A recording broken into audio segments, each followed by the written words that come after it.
கண்ணவெளி காட்டுக்குள்ள கம்பி அடிச்சு கம்பி இழுத்து கட்டினதுக்கு அப்புறமா அடுத்தது என்ன வேலை அப்படின்னு பாத்தீங்கன்னா நாணல் சொருகிற வேலை தாங்க.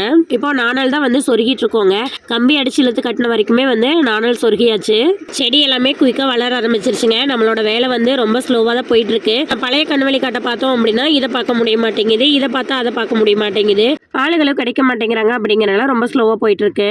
செடி எல்லாமே நல்லா வளர ஆரம்பிச்சிருச்சுங்க. வளர்ந்த செடி எல்லாமே இந்த மாதிரி மண்ணில் இருக்கும். அதை வந்து எடுத்து நம்ம மேலே இழுத்து கட்டணும். கட்டும் போது பார்த்து கட்டணுங்க. இல்லைன்னா வந்து அந்த தலசு ஒடிஞ்சு விழுந்துரும். ஒடிஞ்சிச்சு அப்படின்னா அந்த செடி அவ்வளோதான். நீ அடுத்த வருஷம் தான் வந்து மறுபடியும் முளைச்சி வரும். மீண்டும் வந்து தளைஞ்செல்லாம் வராது.